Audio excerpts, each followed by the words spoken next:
Who's next? St. Francis is next, right?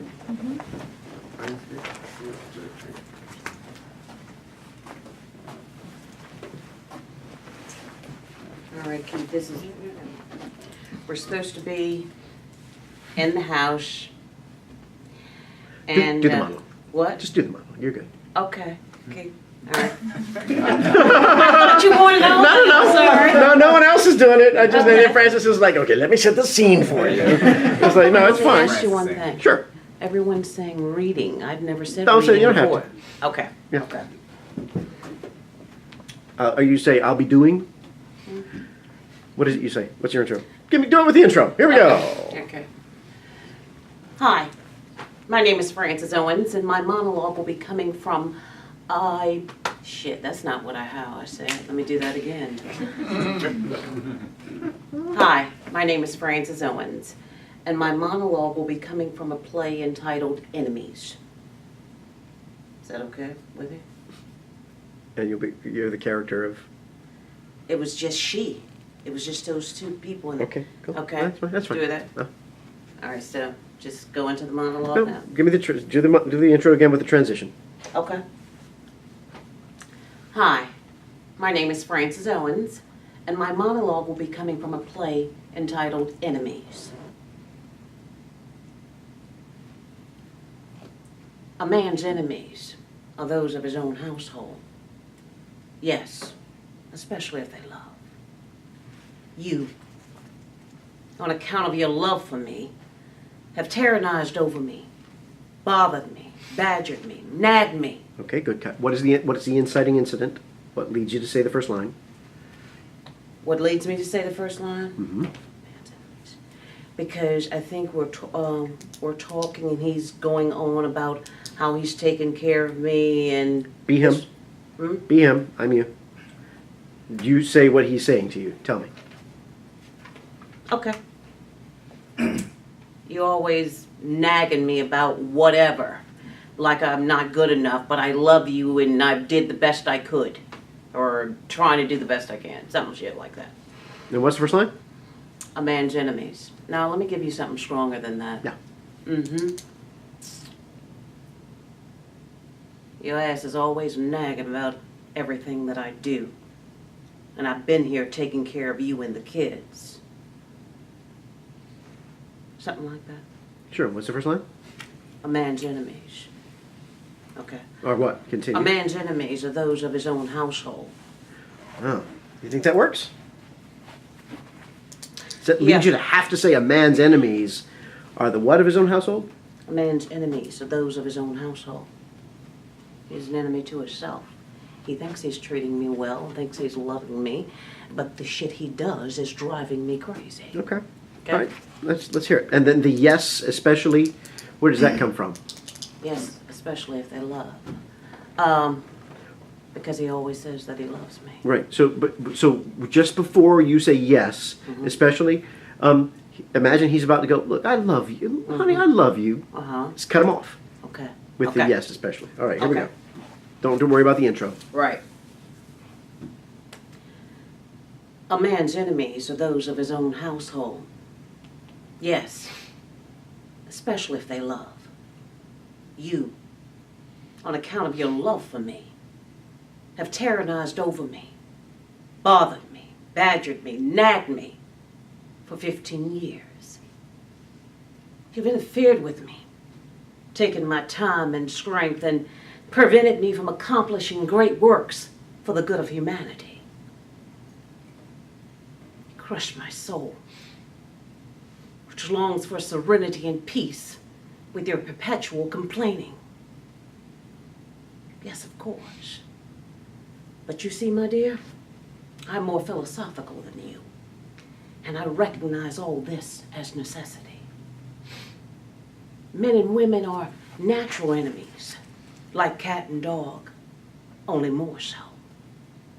And they're forced to live together for a time where this wonderful race couldn't go on. In addition, in order to have the perfect children, men and women...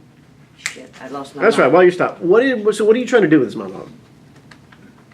What are you trying to convince him of? What are you trying to get across to him? Probably things I've never said before. How he's hurt me. How I feel, I should say. What do you need him to do as a result of what you tell him? I need him to understand this is why we can't make it. So that he will do what? What happens when he understands? If he understands that we can't make it, why I'm going to leave. So That's what I was So thinking. what will he change if he understands what you're trying to get across? It's not about him changing. It's about him doing what? Just understanding why I'm leaving. Why do you have to stick around and share this with him? What does it matter?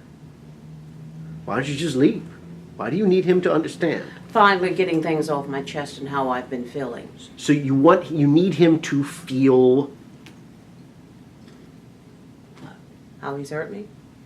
what do you need him to feel? Guilty? I Responsible? want him to feel guilty. All right. That is very playable. Okay. Every word you say is focused on that one goal. Make him feel guilty. Make him eat shit. Okay. Every word that comes out of your mouth.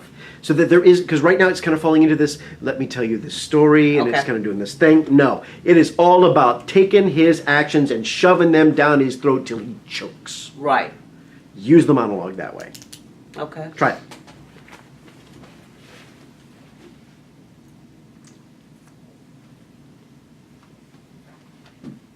A man's enemies are those of his own household. Yes. Especially if they love.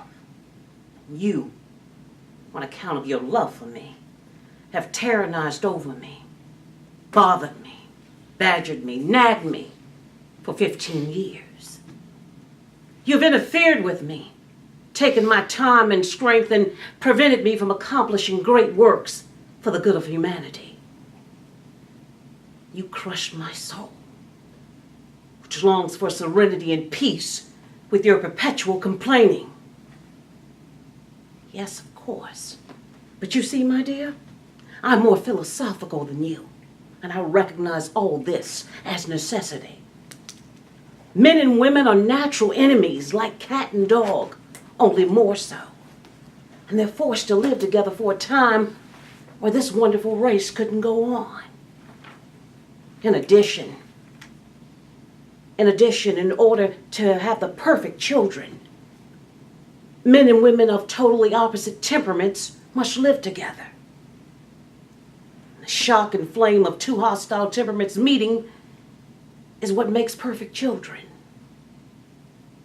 Well, we have fulfilled our fate. And we've produced our children, and they're good ones. But really, to also think that we could, to also think that we could live in peace together. We as different as fire and water or sea and land. That's too much. That sticks the landing with that objective.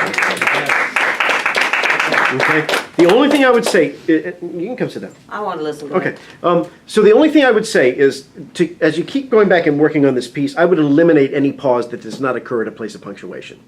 Because some of those pauses are interrupting the flow of the sentences, the driving to make your point. So it may be, the point may be when you come home night after night and you tell me I haven't done enough for you today, you make me feel like shit. And right now it's kind of come out when you come home after being at work all day and night after night, you tell me that and those pauses interrupt the drive to that end. That ending works really well because you drove to the end of it and you planted that knife right in it. And there are some places earlier in the piece where if you take those pauses out, you get a similar drive. You get to make those points. It completely changed the whole men and women have to live together section, this energy. Okay. And I think that really helps. It gives it a strong sense of Trying to purpose. figure why the hell I had the pauses. Well, I think it's the way you memorized it. I think it's the damn way I memorized it too. Yeah. Yeah,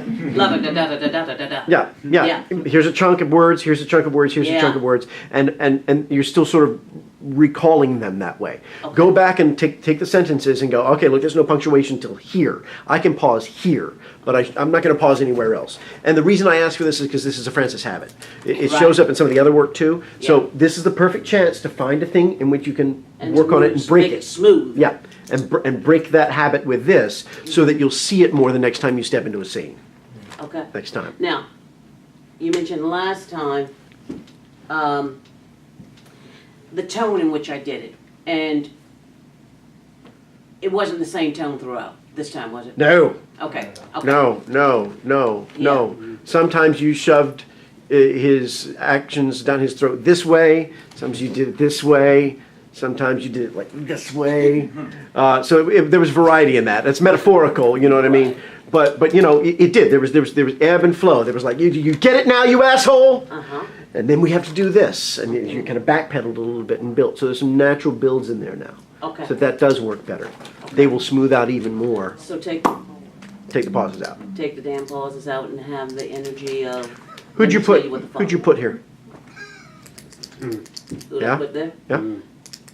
My ex-husband. Good. I was hoping that would be the case.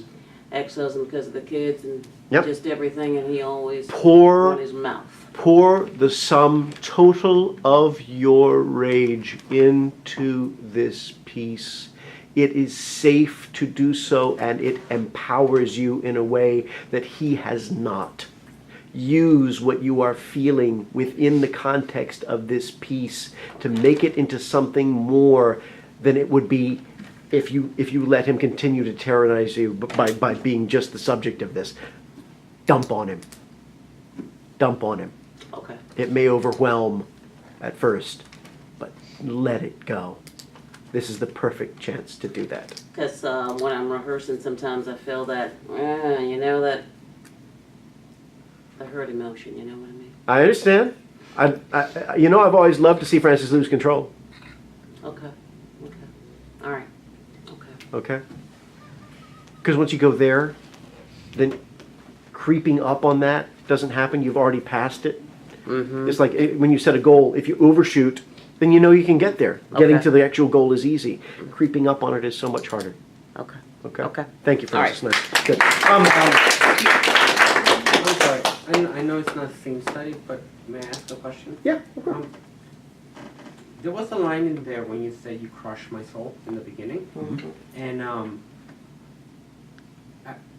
was your choice on that to make it as a, oh, by the way, you crushed my soul, or was it more of a, I'm telling you that you crushed my soul?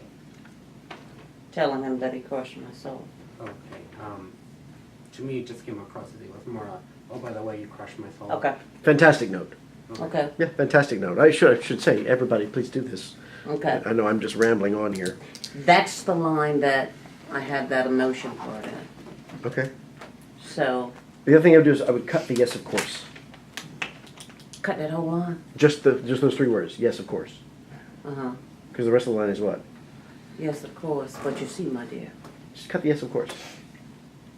Because it suggests you're hearing something. We can't hear it. And can I just say, you see, my dear? Yeah. Okay. Okay. That works great. Good. Who's next? Karen. Anybody can ask questions. I know I'm monopolizing this. Because that's what I do. I like the emotion that you put. I know. But for those of you that, who of you have not done scene studying here before? Okay, great. So the way this works is this. This is the wrong feel for this. So generally this is sort of a Socratic process where if you see something that's not working, or you see something you have a question about that's not clear, or that does not seem specific to you, you ask the question. Hey, Karen, when you say this, what exactly do you mean? Or what are you specifically talking about? Every actor, all of us should have answers to those questions. I'm not going to catch all of them. Perfect example. So if you see one I don't mention and you have a question about that, please say, hey, I'd like to ask. Darius, please answer my question. Okay. I'm confused. Okay. Do you actually No. have? Okay. Okay. No, I meant like because he starts it with, he says, what do you say? Oh no, I said, but my AIDS made her hyperactive. He's owning it, so it's just. In the I'm sorry. In the show, in my play, I do have AIDS. Oh yeah, that's what. I thought you were asking me. Jerry. Well, we were all going, Shona, inappropriate question. I really was thinking that. I figured that's what you were asking, but I think half the class was going, damn. Let me pass out right fast. Tell y'all. Annihilation. I'm so sorry if it came off that way. No, he does have AIDS. Oh my god, that's okay. I'm so sorry, guys. It's not my intention at all. I was wondering why people got. Okay. What? So, hi Karen. I'm sorry guys, I gotta drop it by a degree here. No, I'm laughing and I'm all warm.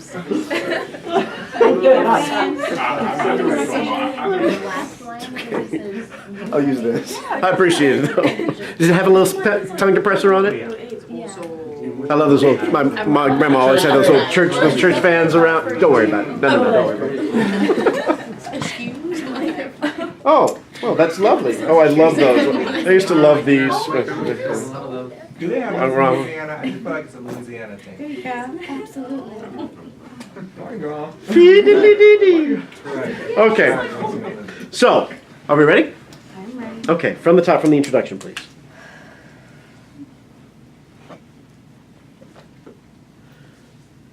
My name is Karen Bryson. I'm doing, what the hell's the name of the thing? From Betty. In the forest, dark and deep, Betty. You're right.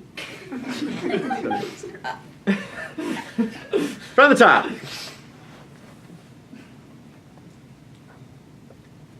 My name is Karen Bryson. My scene is from In a Forest Dark and Deep, and my character is Betty.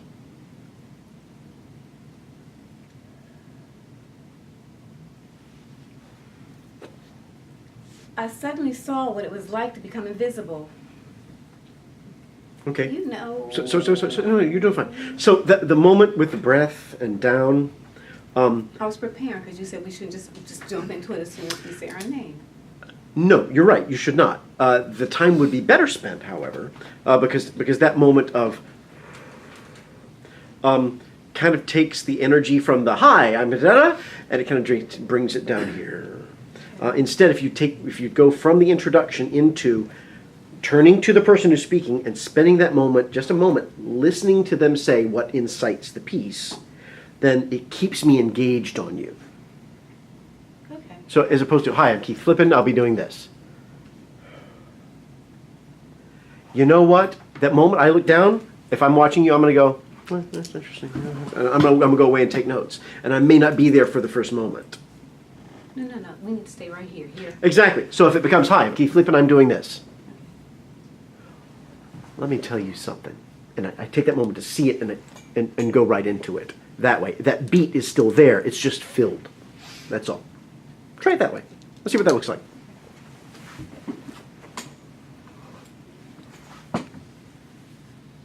My name is Karen Bryson. My scene is from In a Forest Dark and Deep. My character is Betty.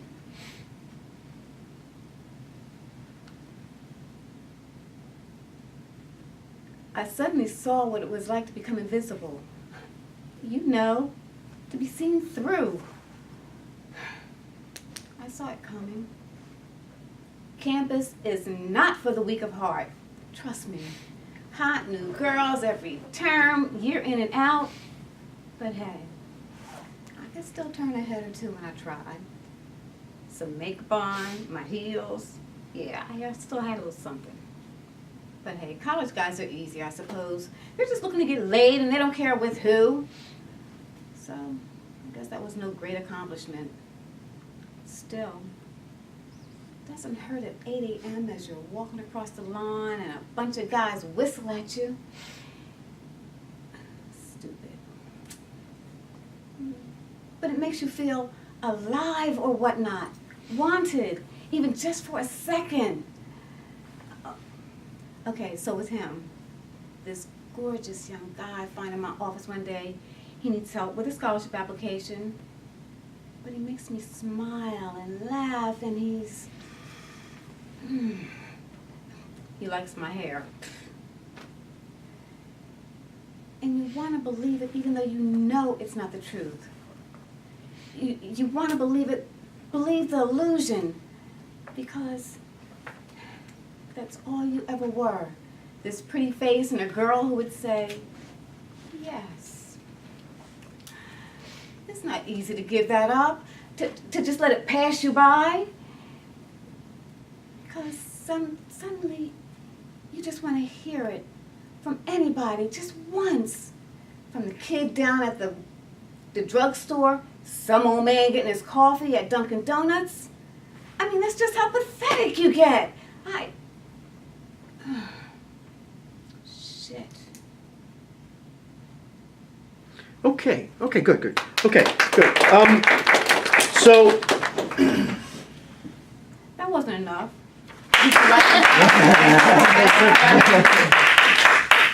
He started. I think there is room to personalize this more. A lot of this was, so we've talked about some people that are being too introspective, being too sort of internal with the piece, and I've given you that note before where you've gone too much inside. This feels very outwardly focused in a way that I don't know what's beneath her surface. There's a layer of complexity to this woman, to Betty, here that I want to see more of, that I get tiny little glimpses of. But everything right now feels like an exercise in sort of self-defense. It feels like this is an attempt to deflect, which part of it is. But what I'm not seeing is why you are deflecting it. What is the internal pain that this frontal assault on his assumptions is protecting? Does that make sense? Yes. And I think that all of us who have felt the, and I mean no offense to anyone in this classroom, who have felt the blush of youth start to slowly fade, understand exactly what you're talking about in this monologue, you know. And I think that this is one of those perfect opportunities where you can use Karen, and any moment you may have felt this, and bring that to this, and cross the bridge that separates character and Karen. Some. I see a lot of character here, and I'd like to see a little more of the complexity of Karen underpinning the character. This sort of amalgam of the two. Does that make sense? That's deep. Well, that's sort of why I own the school, I hope. I don't know. But it's true. It's what we always do with the work that we do. And we hope that it resonates in us. I assume you picked this because you felt some part of it resonated with you, and not just because it was a good monologue. Right. And so when you hit that moment of, you just want this, you know, we all want to be desired a little bit. We all want to feel like that thing that we know is still in us, because age hasn't changed anything on the inside of us. What's changed is the way the world looks at us. And part of us always wants to try and recapture that thing that we always felt. And for Betty, she always identified with her sexual identity and her sexual attraction. It was part of her being. And when that passes and people don't look anymore, then people have lost their identity. And I think that part of Betty is gone. And I think that this monologue is in large part about that. So if you can tap into that in yourself, it brings that complexity without having to dig into some kind of acting work, but instead vulnerability. Who are you talking to? Billy? My brother Bobby. Bobby? Sorry. Who is Bobby to you? Who have you cast Bobby as in your mind?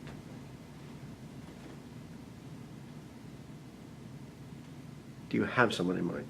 I did not. That makes all the difference in the world. Because you, Karen, can pick someone you know.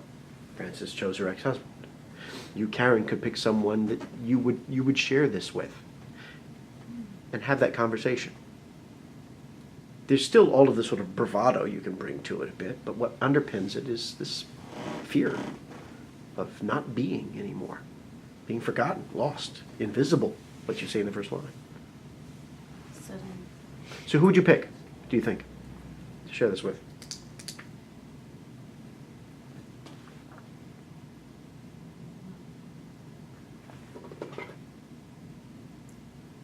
may know him. Billy Cobb? Yeah, okay. Billy? Okay, Sure. Billy. Okay. We talk a lot. I think that would work beautifully. Okay, good. So let's make Billy your brother and talk to Billy. Talk to him. Try from the top again. You don't have to do the intro. Grab my pen out of here somewhere. Click it. Okay. There's still the need to defend yourself, but you're defending yourself from that pain and that invisibility.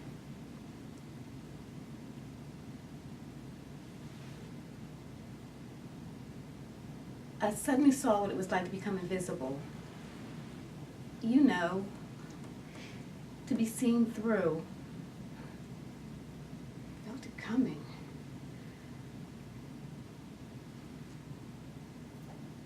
And I forgot the next line. This happens when Keith throws wrenches in. Yeah. Well, we're stopped. What do you mean by you felt it coming? The change in the atmosphere of how people are perceiving her and how they see her. Can you give me a specific?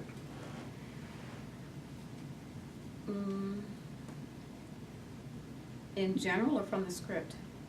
In general. In general. Being called ma'am now? Mm-hmm. Yeah. Yeah. Students start calling you ma'am. Yes, sir. Yes, ma'am. Yeah. Mm-hmm. And at first, it's just authority. That's what it's just because that's what students call teachers. But it was like, it was the thunder on the horizon. Good. I like that. That's very specific. Start from the top again.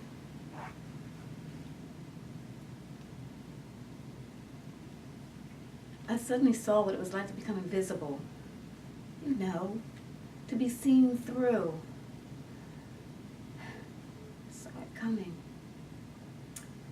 Campus is not for the weak of heart, trust me. Hot new girls every term, year in and out. But hey, I could still turn a head or two if I tried, you know. Put some makeup on, my heels.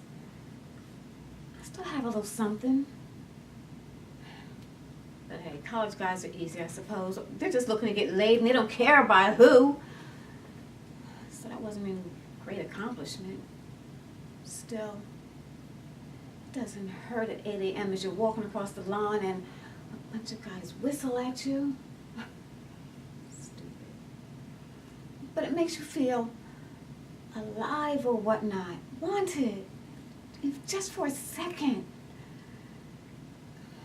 Okay, so with him, this gorgeous guy I find in my office one day.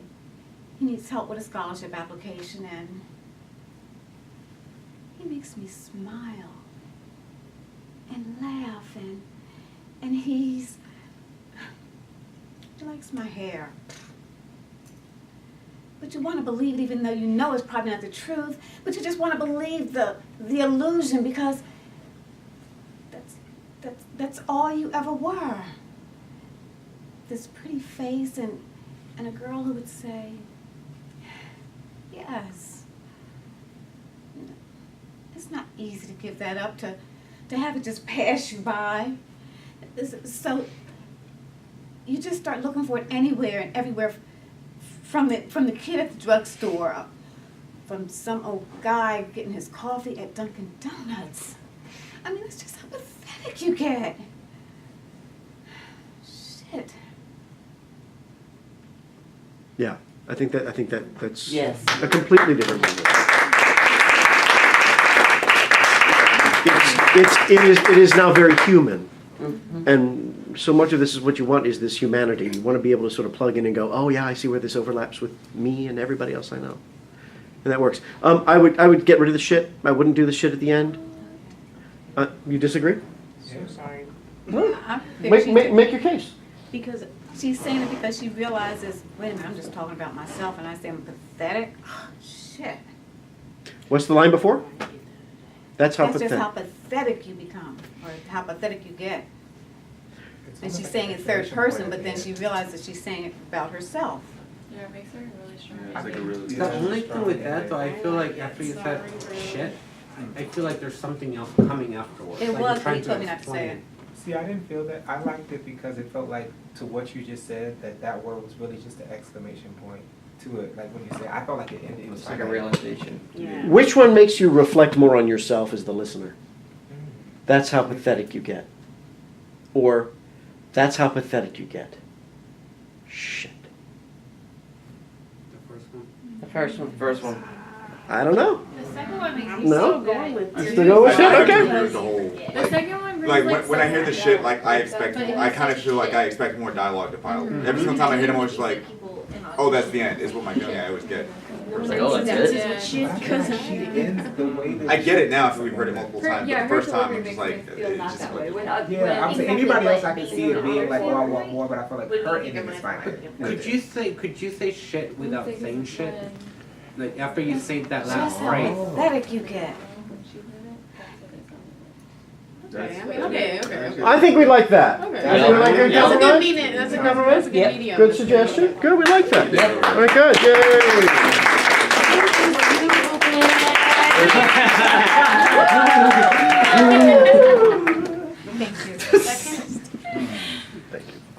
All right.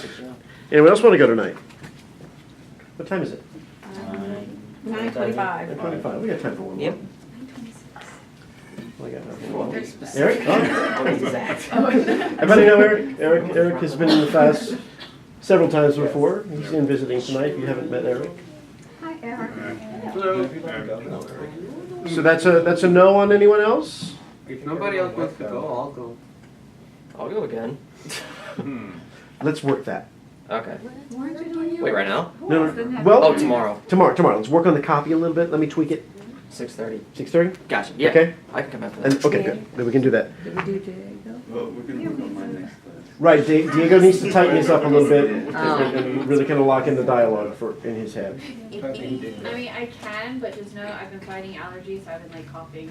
So I write stuff like catch my breath. I don't know. Do you feel prepared? Yeah, I know it. Come on up. Do it.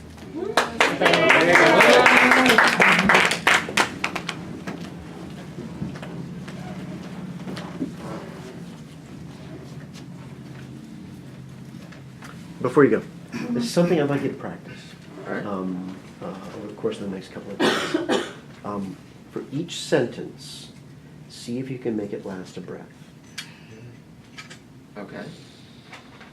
To be or not to be, that is the question.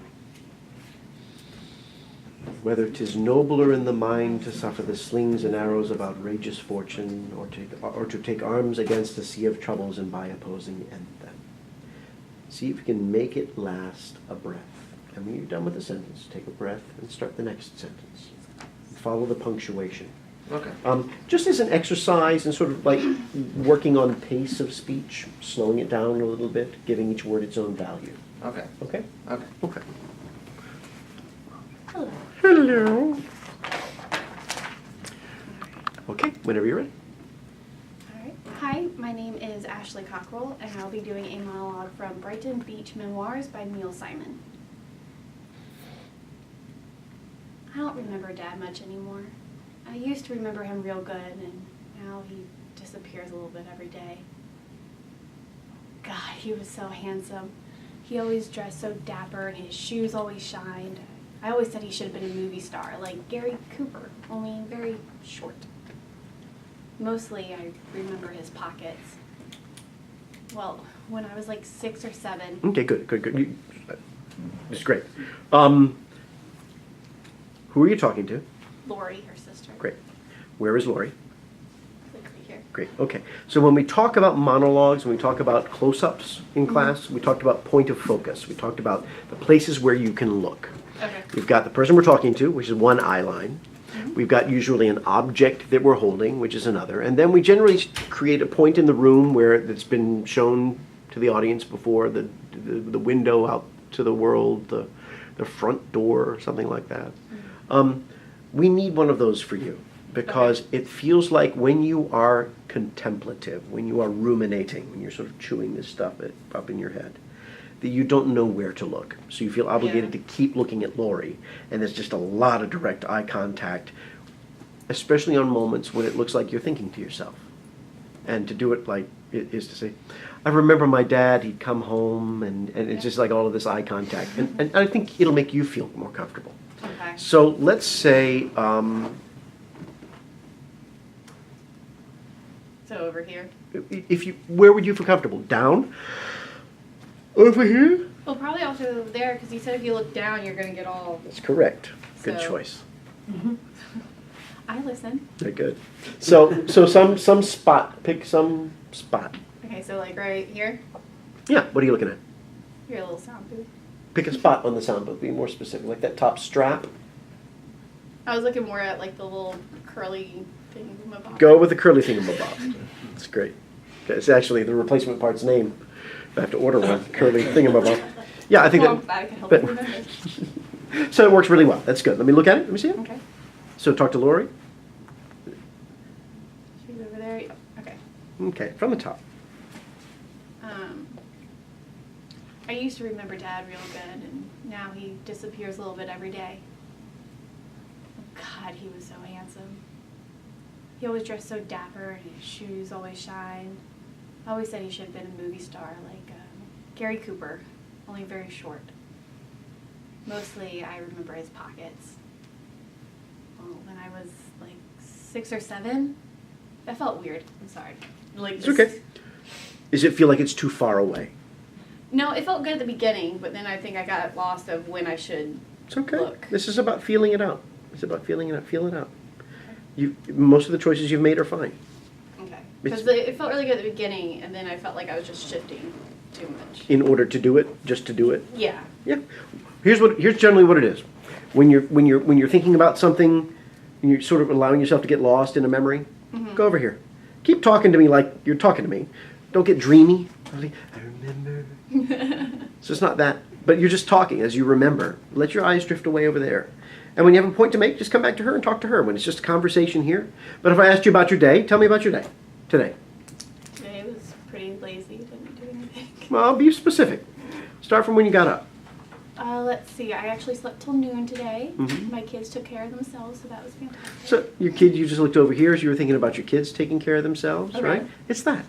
That's all it is. You know, I remember what it was like when he did that. You know, when he was I think I always said he should have been a star. Like, you know, so you came back for it. May not have been the exact right time for you, and maybe that's why it didn't feel right to you. Maybe, Yeah. but the instinct is right to look away. Okay. Let yourself talk. And let your eyes go wherever they want, but they can only go two places. Try. Okay, do you want me to start from the beginning or from? I would love that. Okay.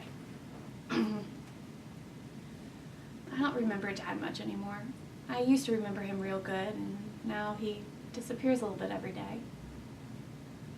God, he was so handsome. He always dressed so dapper, and his shoes always shined. I always said he should have been a movie star, like Gary Cooper, only very short. Mostly, I remember his pockets. When I was like 6 or 7, he'd always bring home a surprise, like a Hershey's or a top. He'd tell me to go get out of his coat pocket. So I run to the closet and I put my hand in it, and it felt as big as a tent. I just wanted to crawl in there and go to sleep. And it was full of these terrific little things like juicy fruit gum and spearmint lifesavers and bits of cellophane and crumpled pieces of tobacco and movie stubs and nickels and pennies and rubber bands and paper clips and his gray suede gloves that he wore in the wintertime. And then one day, I found his coat in Mom's closet. And I put my hand in the pocket, and everything was gone. It was emptied and dry cleaned, and it felt cold. And that's when I knew he was really dead. Yeah. I think you rushed. Don't rush the ending. Yeah. You felt like you were like sort of like, get me out of here, get me out of here a little bit. Oh no, I've been playing with the ending to try to figure out if it should be like a hard punch or if I needed to pause more when she's like, I put my hand in the pocket and everything was gone. Well, how long ago was this? Probably like last Thursday, Friday. I was kind of playing with that part of it. Your father died last Thursday? No. No. So if you're talking about like the monologue, I guess. Oh, I'm sorry. You know, that's what I was talking about. Yeah, I'm sorry. Twice, yes, twice. I'm sorry. So sorry. Yes. So how long ago was it that your father died and that you realized that you had this moment where he was gone? How old are you now? How old were you then? I haven't read the whole play, but I would imagine it's probably a couple years ago. Okay, a couple. That works. Yeah. So then the question becomes, how far have you processed this? Probably know. not a whole lot because I'm the older, so I had to help mom take care of the younger sister. Sure. So I Okay. had to like grow up real fast. Be careful of the desire to make it emotional, Okay. because that will hog tie you. You'll feel like you're obligated to do it, and then when you don't deliver, you'll start to beat yourself up, and suddenly your head's not in the piece anymore. Mhm. So So is it more like anger probably towards the end that No. he's not there? No. Okay. no, I don't think you have to define what the emotion is. I think you need to define how you feel about him being gone, and by which I mean, how do you feel about the loss, and whose fault was it that the coat pocket got cleared out, and did that even matter, or was it just about finally accepting that he was dead? You know, any of those choices work. I think anger sort of ruins it. Yeah. You know. Because she's sharing this good memory Yeah. with her sister who never really got to know. Who did you cast as your sister? Oh, probably my best friend Natasha. Great, Natasha. So tell Natasha. Is your dad still alive? Yeah. Okay. Can you imagine what it would be like? Well, yeah, he has heart problems. So. Oh, I'm sorry. I'm sorry. Talk to Natasha about that. Okay. Do you want me to start from the beginning? Yeah, Or? I would love that. Okay. I used to remember Dad real good. And, What has she said to you, Natasha? Well, what do you remember about him? Because she never knew him, so she wants to know what you remember. So she said, "What do you remember about your dad?" That's very convenient. Be Natasha for a second. Yeah. I'll be you. What do we want to do tonight, Natasha? I have no idea. I didn't think more into it in that sense. I probably should have. That's okay. We just improvise. Who's this in your photo album? This guy is this you as a kid? No, it's me and my dad. Oh, your dad. God, you're so young. Is he still around? No, I used to remember him real good, and now he disappears a little bit every day. Ah, I see what you did there. Okay. Let's try it. I used to remember my dad real good, and now he disappears a little bit every day. God, he was so handsome. He always dressed so dapper, and his shoes always shined. I always said he should have been a movie star, like Gary Cooper, only very short. Mostly, I remember his pockets. When I was like So you say, tell me that. Mostly I remember his pockets. Mostly, I remember his pockets. Keep going. No? What am I saying? What the hell? Pockets. What do you mean? Yeah. Okay. Mostly, I remember his pockets. Well, when I was like 6 or 7, he used to always bring me home a surprise, like a little Hershey's or a top. He'd tell me to go get out of his coat pocket, and I run to the closet, and I put my hand in it, and it felt as big as a tent. I just wanted to crawl in there and go to sleep. And it was full of these terrific little things like juicy fruit gum and spearmint lifesavers and bits of cellophane and crumbled pieces of tobacco and movie stubs and nickels and pennies and paper clips and rubber bands and his gray suede gloves that he wore in the wintertime. Great. That list, beautiful variety in that list. Each of those is Yep. so beautifully specific. Very nice work on that. Give me a pause before the gray gloves. Okay. It's almost like you were digging around, and you found. You know what I mean? There's that little pause, like, oh, there they are. I love what's at the bottom of the pocket. Okay. Try it from the all kinds of fun things in there. And it was full of all these terrific little things like juicy fruit gum and spearmint lifesavers and bits of cellophane and crumpled pieces of tobacco and movie stubs and nickels and pennies and paper clips and rubber bands. And his gray suede gloves that he wore in the wintertime. And then one day, I found his coat hanging in Mom's closet.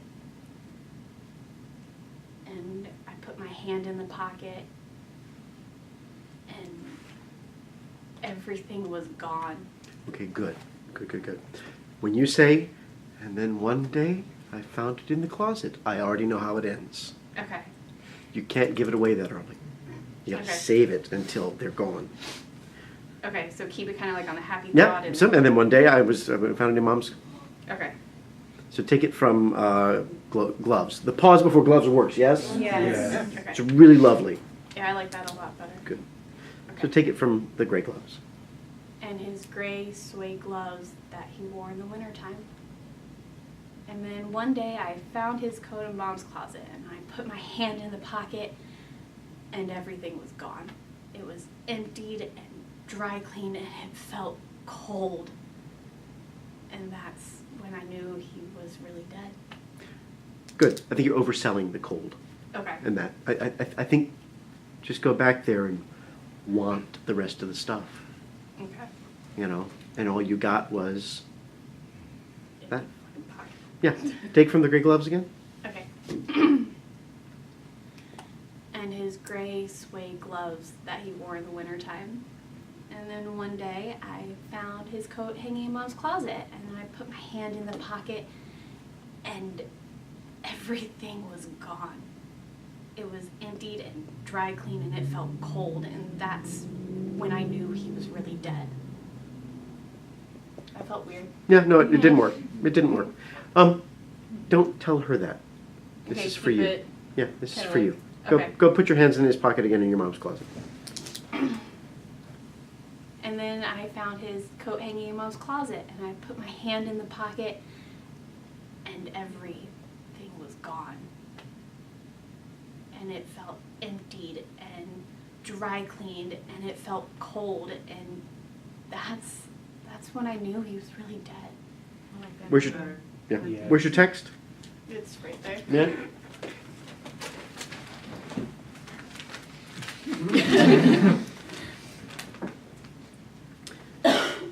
It was emptied. What is it? It was emptied and dry cleaned, and it felt cold. No? Yes.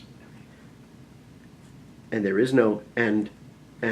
Oh, it's just a And list? Okay. It's and then there's the pause. No. So it was emptied and dry cleaned and it felt cold. And that's when I knew he was really dead. Right now it was emptied and dry cleaned and it felt cold and that's when I knew he was really gone. Those ands in between cold and the rest of the sentence, it's killing what happens in the pause. We are watching you in that moment relive the discovery that he's dead. That's what that moment is. So you've got to go back to the moment where you go, literally, yes, I love where it's going right now. Yes, and I went and I put my hands in the pocket. You're not going to do this, but it's this idea of like, Yeah. it's just a coat. Okay. So you want me to maybe like pause a little bit more? It was emptied. No. And, no, just kind of push through it. Nope. No, I want you to feel what's in his pocket and not find it. Okay. I'll have to play with that a little bit. Yeah, I think I understand what you're trying to say. I know you do, because I've seen you do it already. Okay. We've just kind of gotten a little off track with it a little bit, and that's okay. Because that's what happens when we play. When we play with something, we get off course a little bit, and we find our way back. Yeah. But it's that thing you were aiming for. It is sort of a small well of sadness. So you want me to add like the feeling to all the words, not just to where I was putting it? Is that what I'm getting, or? Here's what I want you to do. Okay. Tell me about finding it in the closet, in your mom's closet. You want me to say it from the text, or? Yep. Okay. And then one day I found it in Mom's closet, or the coat in Mom's closet, and I put my hand in the pocket. Put it in the pocket. Put my hands in the pocket, and everything was gone. It was emptied and dry cleaned, and it felt cold. I still don't. Maybe get rid of all the ands. Well, the ands are in the text, Oh, gotcha. but you don't have to deliver them like one right after the other. You can slow it down some. Okay. You're welcome to. Let's hear what that sounds like. We're close to end, yes? It is 9:45. Oh, we're beautiful. We could drag this out another 15 minutes. Yeah. Whenever you're ready.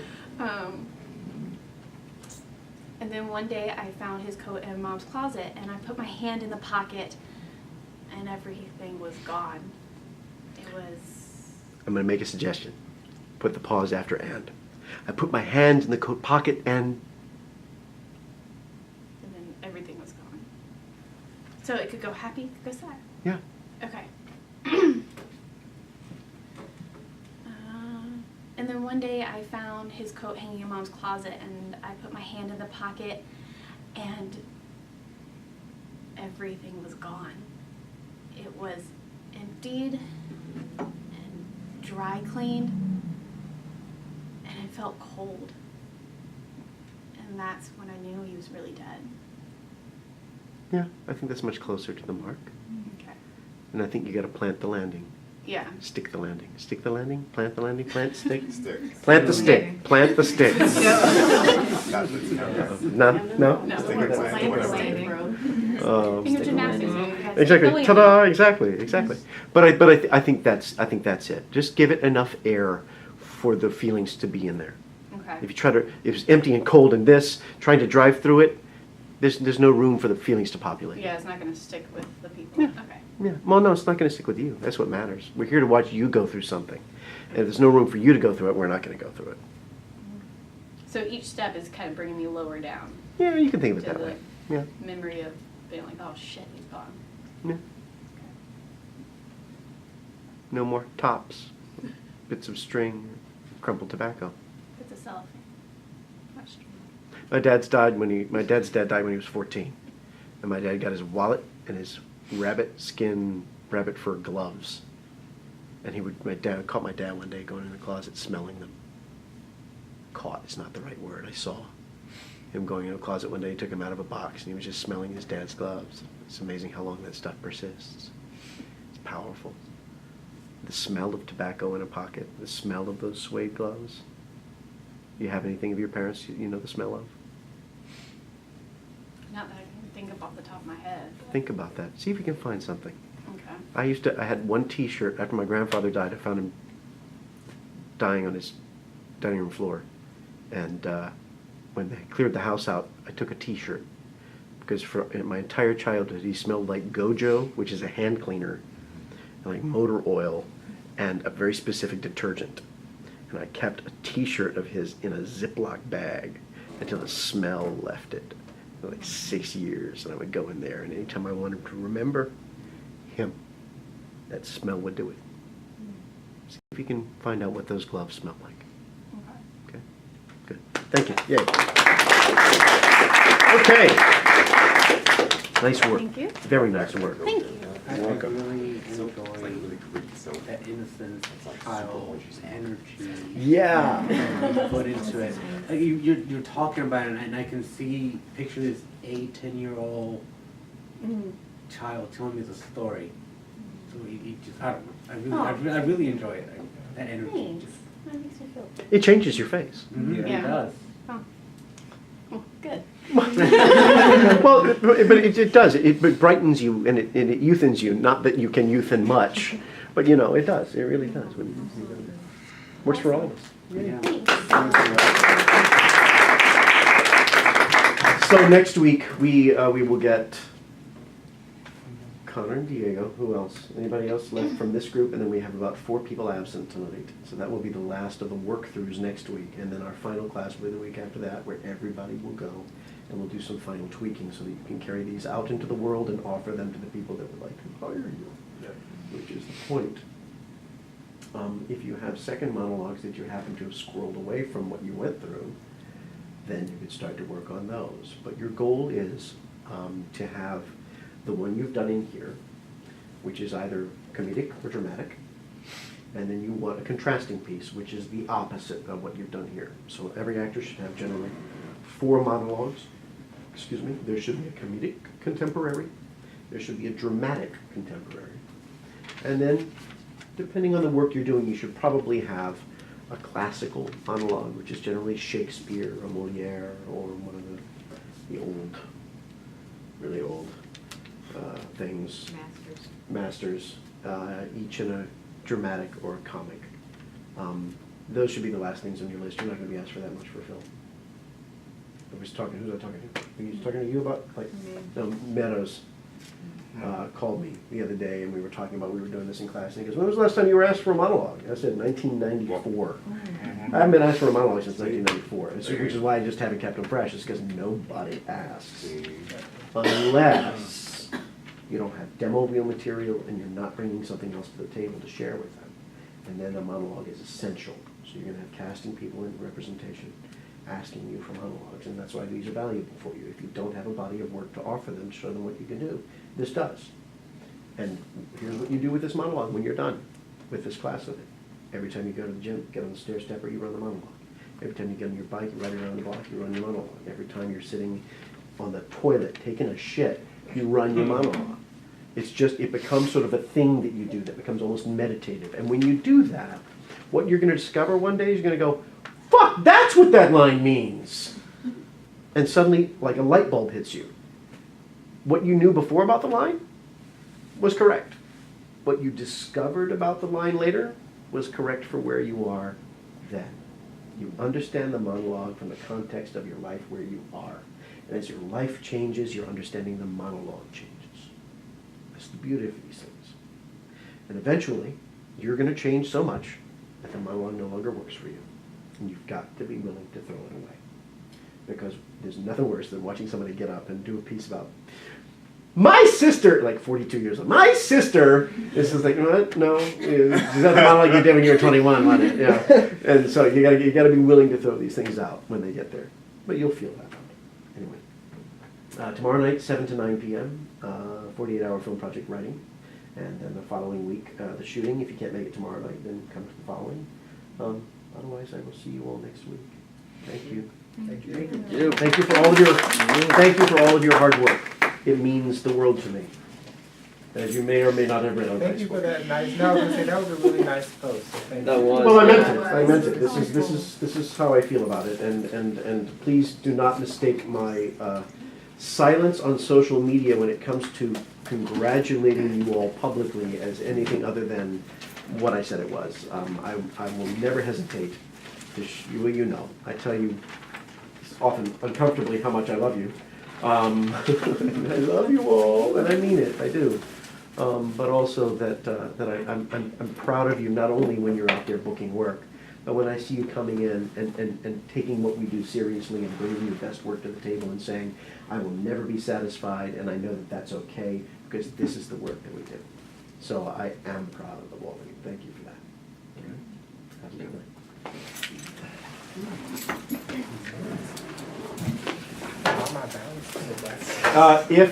Leave the chairs out. I don't know how many people are going to be here tomorrow night, so just leave all the chairs. When do you need them? The 20th? 21st. Is that a Sunday? Today. It says Saturday.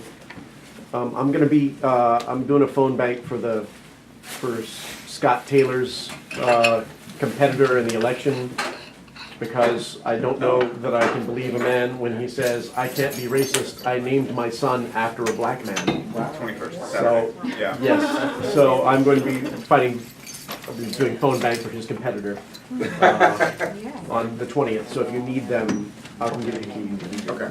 Yeah, we'll do that. Good night. You're welcome. See y'all later. And yes, we will bring you, what's it from? Reading list. I think it's time we have that The- conversation. You don't Right. even Reading have list. to say that. I wasn't gonna say What book was it anything. from? I don't remember, no. Because it wasn't something that I picked, it was that someone else picked out. Okay, you have a written copy, yes? Yes, I did. Do you have it with you? Yes. Let me make a Xerox of that. Took me like 3 miles, almost 3 hours. Here's where it begins right here. Okay, that way I've got it, I can, I'm looking at I can maybe tweak it while we're apart. Oh, yeah. Okay. Then we can spend it tomorrow. Where do you want the book and the money? Thank you. Hit me up on Facebook if you want to talk. I might not be on the Yeah, what if I got to lose? More the work's here than up Everything's there. going well. At least I work for it. I mean, yeah, it's like the experience. I just wanted to finish my season at, Yeah. where Yeah. Arlington, the bar up there. Lose. No. So much fun, I wish it wasn't seasonal. When is it and where is it? Well, it'll probably take place in New York City because that's where the. It's so fun That's going where- and hanging out with Yeah, So they Okay. Well, no, we're, Is it like no, we're, we nationwide? got that one before Open the. casting call, yeah. Nationwide. Nice. But You sure? Do you need if something? I get full I need work, I'll commute from now. Well, okay, sorry. I was in my own world when I kept saying, okay, and I didn't realize I was still saying I didn't hear you say it. I mean, if you want it. Oh, no, I don't need anything. I'm okay. Okay, I already asked you that. Yeah, they're like, and then you like move. Are these for Tico? What? These tennis balls? So I don't know, I think. No, we were shooting a scene from Cherry in the Park last night, and there were two really handsome guys playing tennis. We shot on the bleachers facing the tennis thing, and so every Okay, time. do you want this to stop? Or? Oh yeah, that'd be great. Which one is it again? That one right there.